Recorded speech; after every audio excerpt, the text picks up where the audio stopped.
Okay, I have 6 o'clock. We'll go ahead and start. Good evening, everyone. I'm Don Townsend, the Southwest District Kiwanis Governor.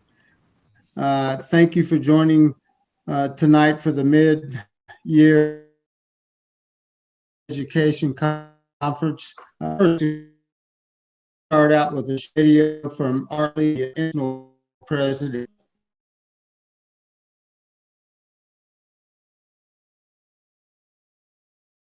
This evening is for you. So as we do these classes, please ask questions. Raise your hand in Zoom and we'll try to get to you. As the rule said, try to stick to the subject because we've got a tight schedule, but this is for you. And just a reminder, once we get going, and then we start at 9 o'clock tomorrow morning with Sue Peterson, and Brian Tenslinger will follow her. I'll close it out, and then you'll have your Saturday free, because I was going to do something else, but I figured it's a Saturday.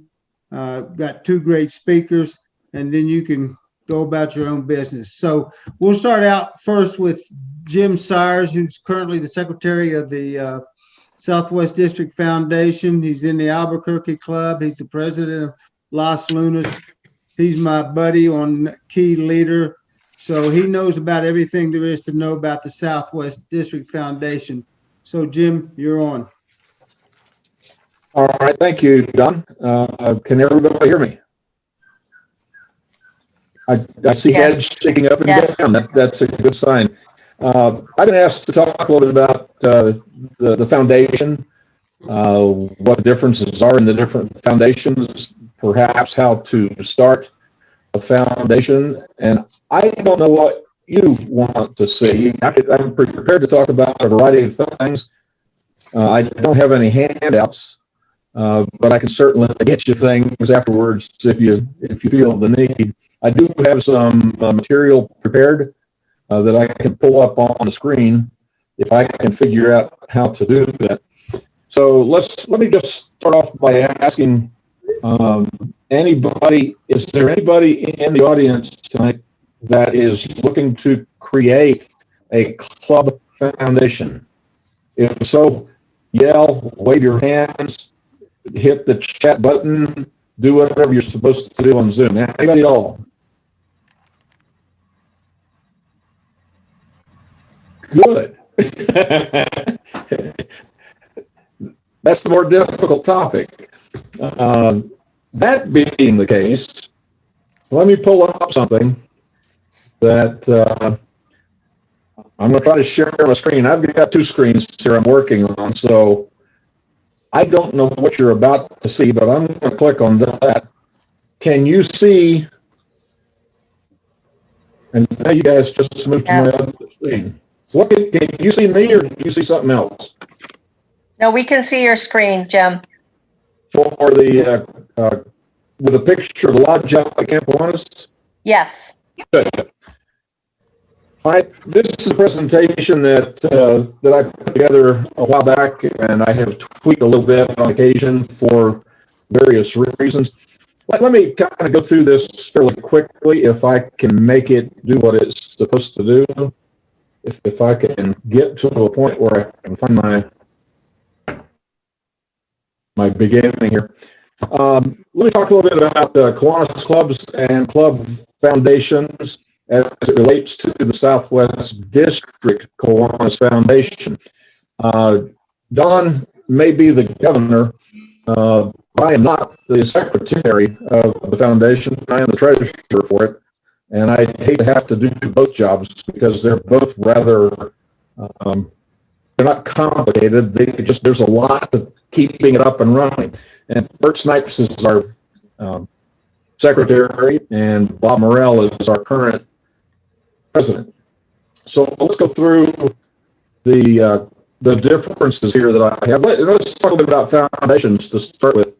Kiwanis. You got them everywhere. There's all kinds of different Kiwanises, and everything gets confused by everybody. So if you've ever been confused by the Kiwanis names of the Kiwanis Southwest District versus the Southwest District Kiwanis Foundation, you're not alone.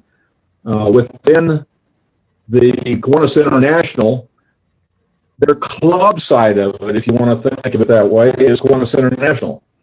They have a foundation also that they now call the Children's Fund. And so the purpose of that Children's Fund is the same as the purposes that we have in our club foundations and with the Southwest District Kiwanis foundations. It's the charitable side of the thing. It's the 501c3. It's the one where they can convey tax benefits to donors through. In districts, and in Kiwanis districts, in our district, there is Southwest District, which is comparable to the Kiwanis International, and the Southwest District Kiwanis Foundation, which is in some ways comparable, although on a much smaller scale, with the Kiwanis Children's Fund. And then within the clubs themselves, there are the two different things. There's the Kiwanis Club of whoever you are, wherever you're from. It might be the Kiwanis Club of Ahwatukee, or it might be the Kiwanis Club of Albuquerque, or anything in between. You probably have a foundation also. Your foundation might be called the Charitable Foundation. It might be called your service projects. It might be called your all kinds of different things. I don't know what you call them. There's a lot of different names they go by. But those are all parts of the differences in how they look compared to one another. Now, let's take a look at the differences primarily for the Kiwanis Children's Fund versus the Southwest District Foundation.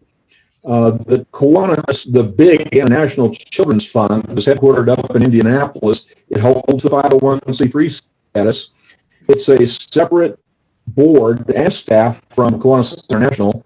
And its principal activities, you can read those there as easily as I can.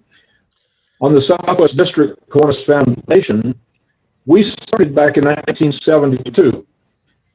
We have a separate board from the Southwest District. The Southwest District Board is comprised of the governor, the divisional directors who are indeed lieutenant governors, and so on.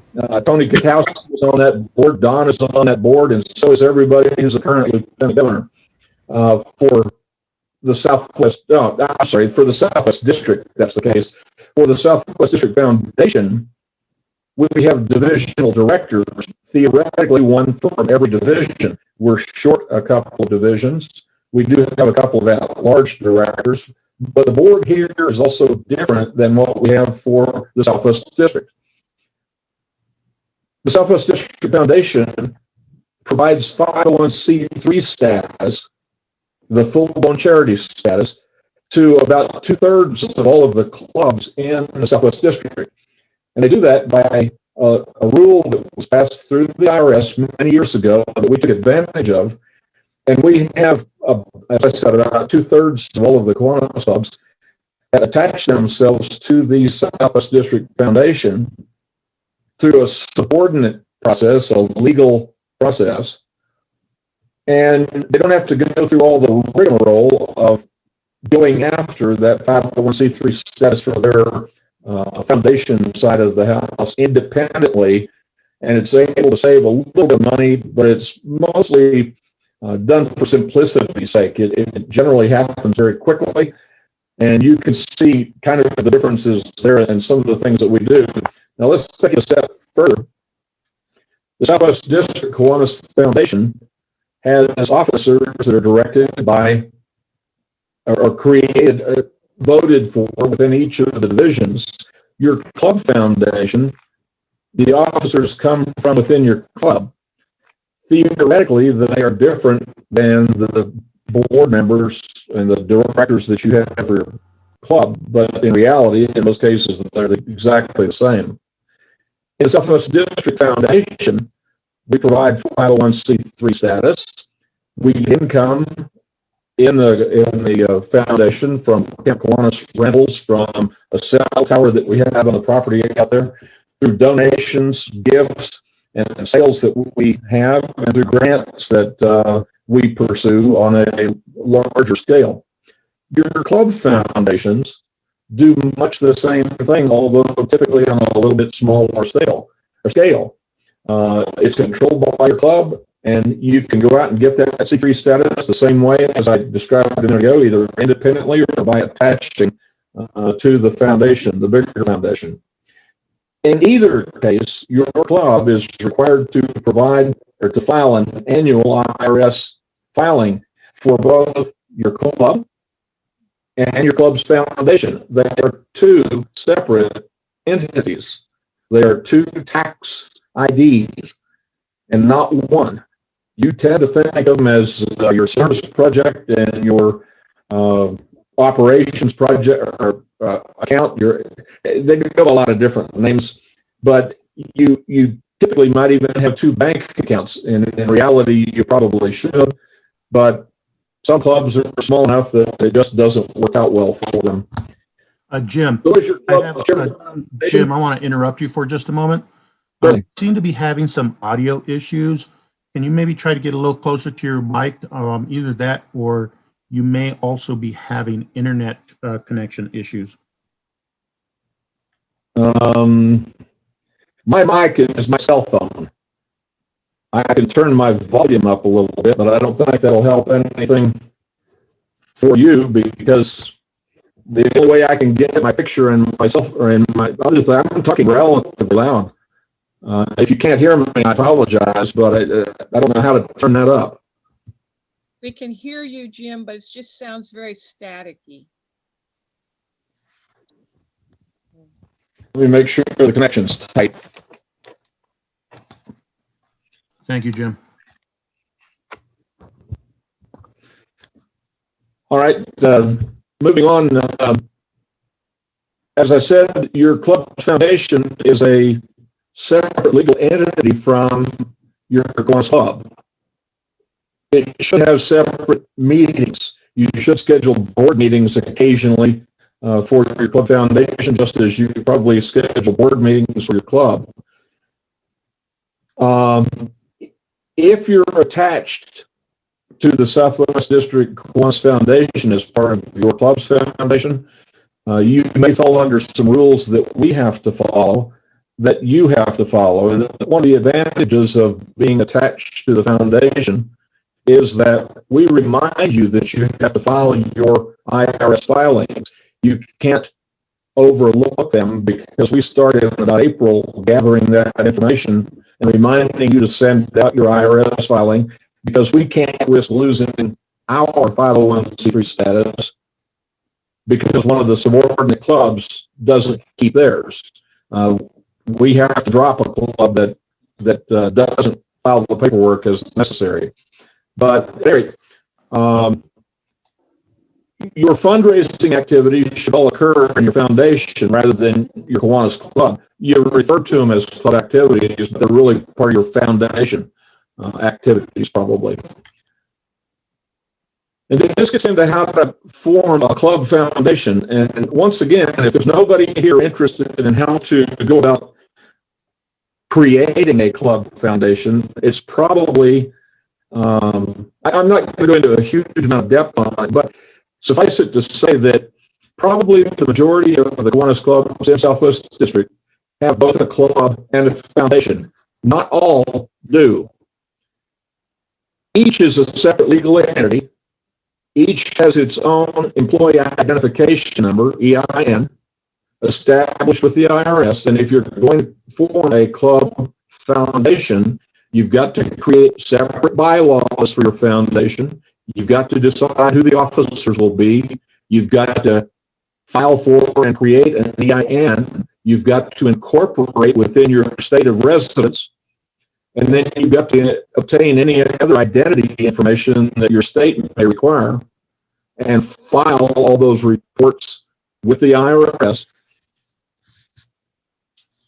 You're going to have to take a copy of your minutes that you create in starting your club foundation to the bank before they'll even let you open a bank account. They want to see who's liable, who's responsible, and so on. So you have to have all of those things as part of it.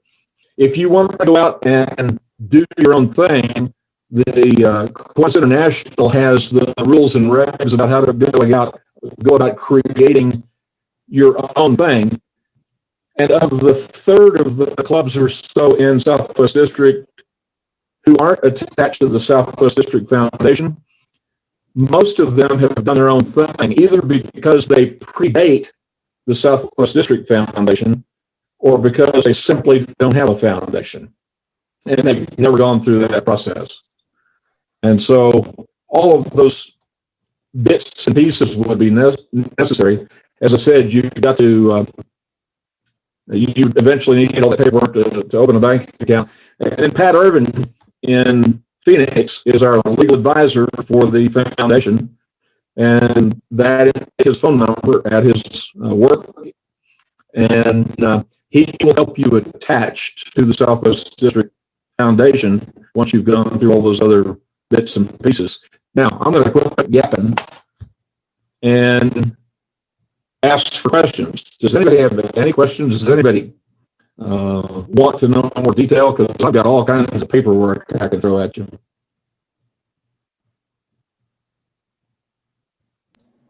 So Jim, in the chat, there were a couple of requests for copies of these slides. Is that possible?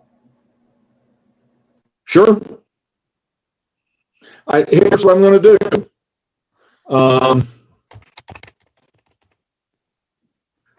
Yeah. I apparently don't have my email address on those. I thought I probably did. If you want a copy of this slide presentation, email me. My email address is diamondjimbob, DIAMONDJIMBOB @gmail.com. If you want it, just email me and I'll email back these slides. Thank you, Karen. Any other questions? Jim, this is Jerry Whaling. If you are, one of the things that you have to be aware of when you have these foundations, if we're going to do some charitable event like a GoFundMe or anything and money's coming in, we have to clear that with the Southwest District. Can you describe the process and the time that it takes to get that? So if somebody's starting a project that's like that, they know the time. So pretty. Very pretty. I mean, so Yeah, Jerry, I can. We have had a couple of clubs. One of the things that happens is that when you go after grants, when you go after large donors, particularly corporate donors, they want proof that you're actually a 501c3, and they'll ask you for your EIN number so they can go research it. And when it's a subordinate club attached to the Southwest District Kiwanis Foundation, they won't find you. And the reason they don't find you is because you don't do all the paperwork that we do. And you weren't the one that was granted the original 501c3 status. We were. And so it's actually the EIN number for the Southwest District Kiwanis Foundation that they need to see, but they also need to see the attachment letter that proves that you're a subordinate organization. And you can get that from me anytime it comes up. Jerry's been through some of that, I think, in the past, and some of the others of you have been through that kind of a thing also. It comes up once in a while, and it's really not hard. It's one of those things where you should call me and let me know that you need that, and I can steer you in the right. I can send a copy of it to you so that you can give it to the person who's asking for it. Thank you, Is that what Jim. you're looking for, Jerry? That's it exactly, because it takes time to get those papers to you, so you can't wait till the last minute. That has to be one of the early parts of your planning. You have a Hey, question Jim, this is from, Don. I got a question. Go. What can you tell these folks, what's the advantage of using the Southwest District Foundation following under that umbrella versus going straight to the IRS? I'll name a couple. It's easier. It's a little bit less expensive, and you've got the mother hen of the Southwest District Foundation to watch over you from that point forward, because we're going to make sure that you stay legal, or we're going to kick you out of the nest. And so if you want to do it on your own and you trust yourselves to be legal and not forget anything, that's fine. But let me also point out that many of you will remember a little issue that happened a few years ago with an outfit called the Tea Party, when they applied for 501c3 status throughout the country in the different chapters. And it got held up in Washington for mostly political reasons. And some of those people waited years to get that status.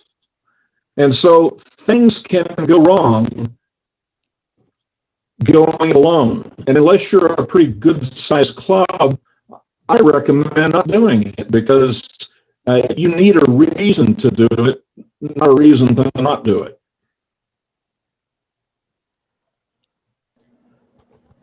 Jim, you have a question from John Norcutt. John Norcutt? I don't see him on here. He must be on another screen. Oh, there he is. Hey, Lindsay, Don, are you on? So John, make sure that you unmute. Okay, you're a good girl. John? Can't hear you, John. You're I muted. thought he's going to take longer. I learned a lesson. I'm going to do you something.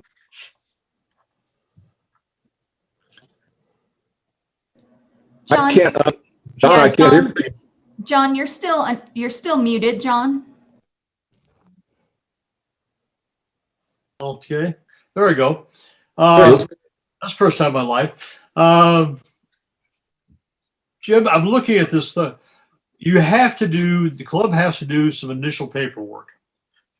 And that initial paperwork could lead one or two directions, is the way I'm seeing it. One, it could go to associating with the Southwest Foundation and falling under that umbrella, or two, lead to the club's own separate foundation. What's the advantage in paperwork wise? And I hear you about administrative once you have it, but initial paperwork, what's the advantage to the club? There's not a lot, but let me give you an idea. Can you still see my screen? Yeah. Let me show you a couple of pieces of paperwork. This is from Kiwanis International, from the Children's Fund. It said, hey, you want to start your own foundation? Here's how you can do it. Step 1, step 2, step 3, step 4, giddy up, go. Here's where you do it. And if you need any help, contact us in Indianapolis, and I am positive that they'd be happy to help you. You create it yourself, but they don't know anything about Arizona, and they don't know anything about New Mexico, and they know even less about El Paso. Now, that isn't totally fair, but those are the steps to go at it on your own. If you want to do it a little bit differently, and even if you do it that way, you're going to have to do this. This is an example of articles of incorporation that you would have to file in Arizona. And it says, here's what you're going to do. Here's how you're going to do it. Here's who you are, and here's where you came from. And you go through all this little bits and pieces of stuff for the state of Arizona. Or here's the very same thing for the state of New Mexico.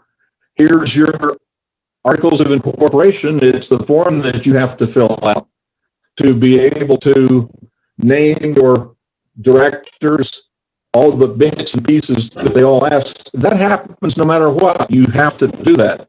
You have to have bylaws no matter what. And your club has to create all of those things. That's just part of the process. And then you eventually you will file an initial. Once you get all the pieces together, you can file an application to be included with the Southwest District Kiwanis Foundation with a form that looks like this. And you let us know that you're going to become a subordinate organization underneath us, and we'll take care of everything from that point forward. But you still have to create a business called your club's foundation. And the steps are the same either way. It's most of the benefit accrues from thereafter.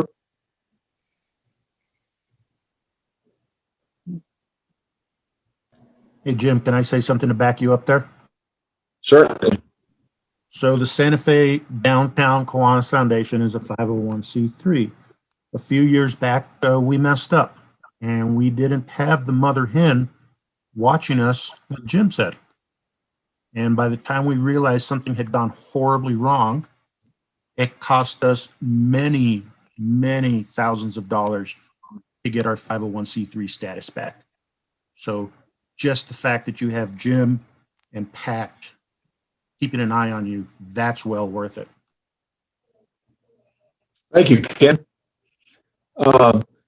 I have heard from many people, including many lawyers, that basically said, and Ravine, I think I heard his voice a while ago. I don't see his face, but I've always heard that you do not want to lose your 501c3 status once you get it, because it is dramatically more difficult to get it back than it is to get it in the first place.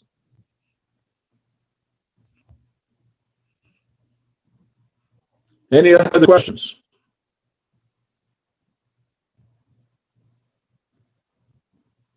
Wow.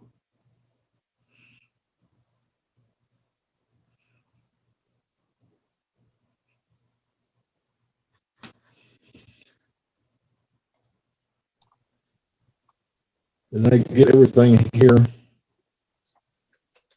Yes, I did. If you want to do it alone, you can download these instructions straight from KI. In fact, this copy that I have may be a little bit dated because it's probably from a year or so ago.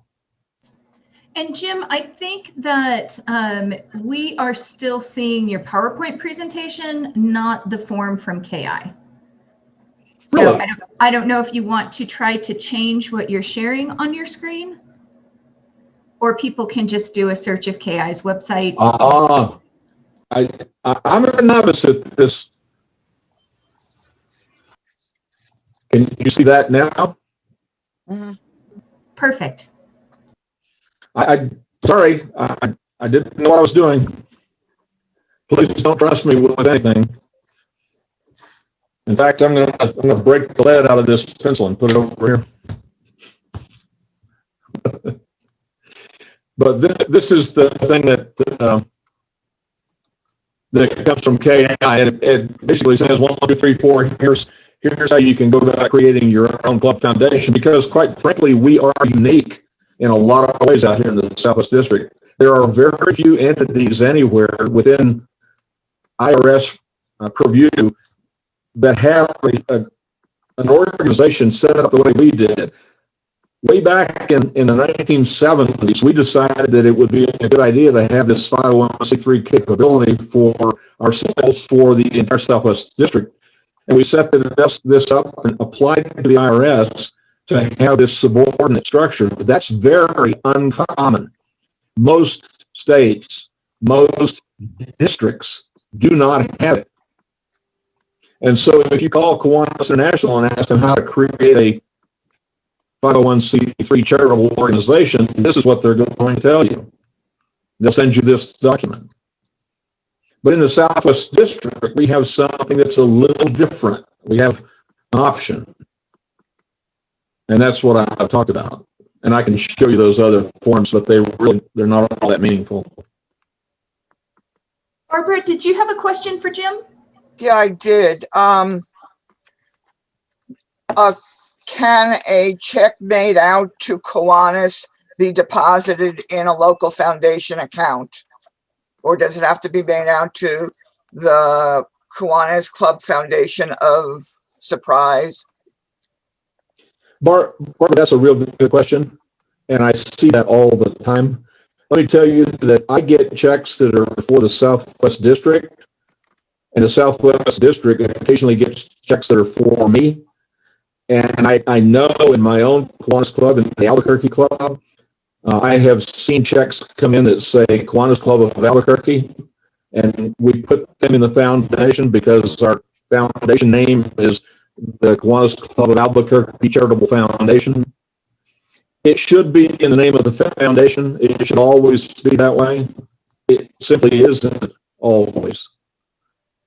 And so you need to deal with it based on the circumstance that's there at that moment, because it may or may not be something that you have to ask to have rewritten. But your income projects ought to all come in through your foundation. Your charitable work ought to all be through the foundation. And your club ought to be paying for little odds and ends of things, because the only real money you've got coming into the club is dues. And the vast majority of that turns right back and goes out the door. Thank you. Good question.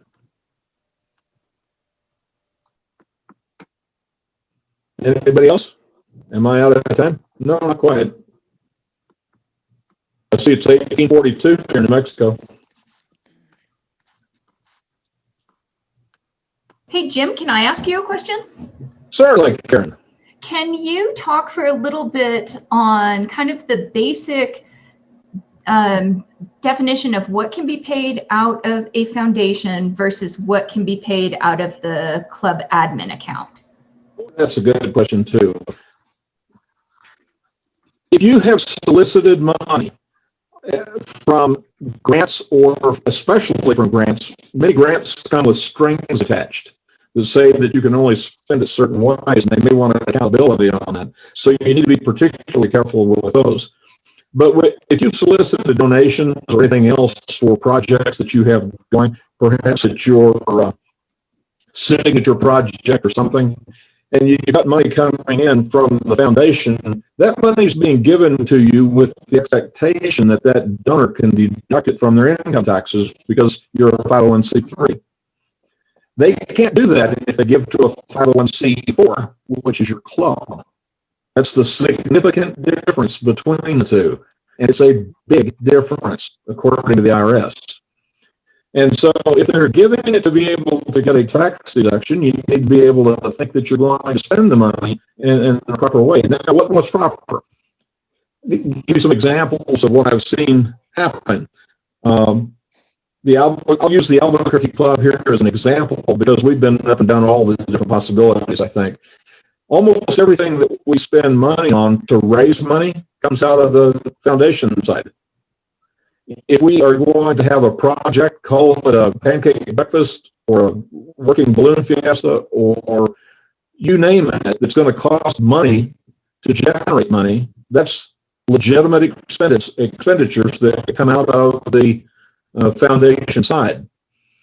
If you have a storage locker that you pay for, where you store all the stuff that the Kiwanis Club can accumulate, like we do, we pay for half of it out of each, just to keep things kind of straight up. Part of it's for club, part of it's for the foundation. If you had the grills that you do pancake breakfasts on or something like that stored, and you only use, and that's the only thing you're paying for, you could legitimately pay take that cost of that storage unit right out of the foundation expenses, because you generate income to do that. And that's sort of the overriding thing in my mind about how you should look at it. But the things that you have in the club are buying pins, it's paying for the odds and ends of stuff to run the club. And virtually everything else is probably in your foundation. All the income should be coming in, your outside income should be coming in, except for just haphazard things. And there are some rules, certainly here in New Mexico, about who can participate in some of those fundraising things. We used to have a lottery that we ran by. We ran a numbers game to get right down to it. We sold numbers, and people bought tabs for it. And the way it was random is the numbers were drawn every night by the New Mexico lottery. And so you bought chances on it, but you had no control over what the numbers were going to be. But we had to have that approved every year by the Southwest District. because it was viewed as a gambling thing. You have to be a little careful about some of those things. But again, most of the money that you got coming in should be coming into your foundation, I would think. Did that answer your question, Karen? Okay. And Chris Kelly has a related question in the chat asking about fundraising through the admin account. Now, I know you're specifically talking about foundation, but do you have any thoughts on raising money for admin purposes? You can do that.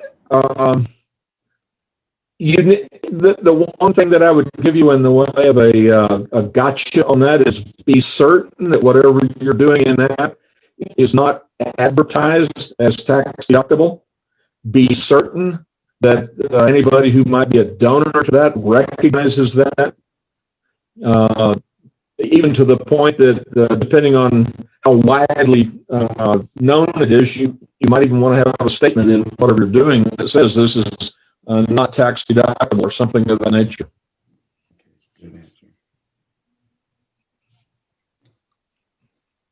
And where are you seeing these questions? I haven't figured that out yet. It's in a secret spot. We don't tell you. So, John, you had another question. Yeah, Jim, here's one for you.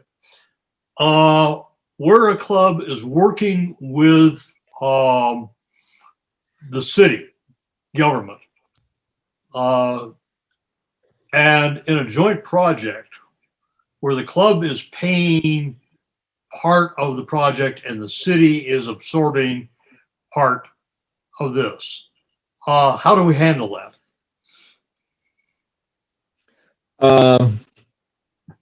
How do you handle it now, John? How are you taking care of it now? Well, we're waiting for the city to come around. We have the money waiting. We made the proposal, and now we're waiting for Parks and Rec to come in. They said, nod a hit, yes, we want to do this.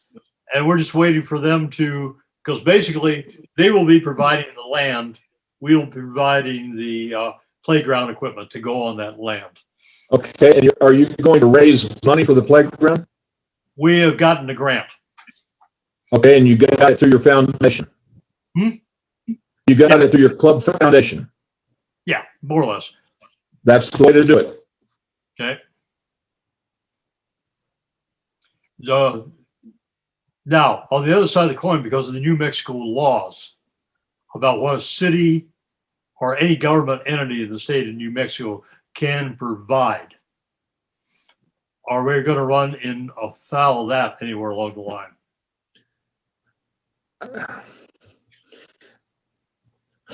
I hope not.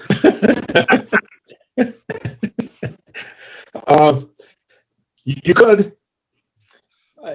That's why when you get into something that smells a little funny, if it walks like a duck, if it quacks like a duck, all those kinds of things, you might want to ask somebody. It gets complicated, and I think you know the law that I'm talking about. Yeah. If you're worried about grocery receipts, taxes, and things like that, don't. No, it's not. It is the a city government or government agency cannot provide to an organization or person services or funds. Okay, but they're doing it for the city's common good, right? They don't want to, the city doesn't want to be seen as being a patron. Okay. You probably ought to work up a contract of some sort with them that says we're working together toward this end goal. And we'll provide this and you provide that. And that takes, and then I'd run it past legal. I don't, we've done that because we've seen places all over that have Lions Park, Kiwanis Park. We have a case in Arizona where the Kiwanians provided most of the park, the city provided the land. Yep. I can never remember the exact title on this. Thanks, wife. Okay, it looks like we can be in the clear because we'll probably work through the city council. Yeah, once you have that on board, you should be fine. It never hurts to have it documented, though. Unless you're doing it over in the southeastern part of the state.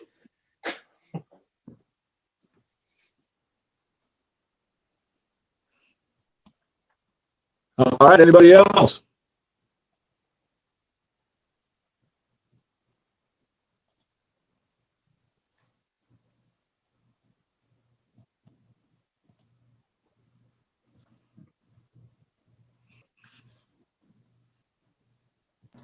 Uh-oh, is that Marge saying Yeah. I want to talk? Oh, she's clapping. All right.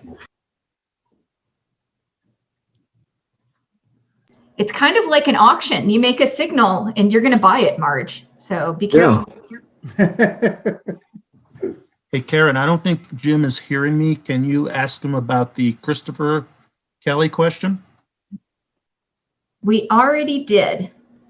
Oh, my bad. I'm sorry. Nope, you're good. I heard you on that, Kim. Ah, good.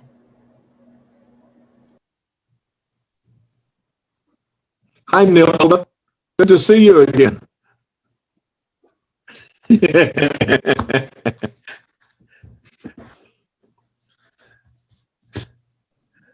to be seen. Anybody else? I'm probably going to turn it back to Karen or Don or Tony or Ken or whoever else, man, if that's the case.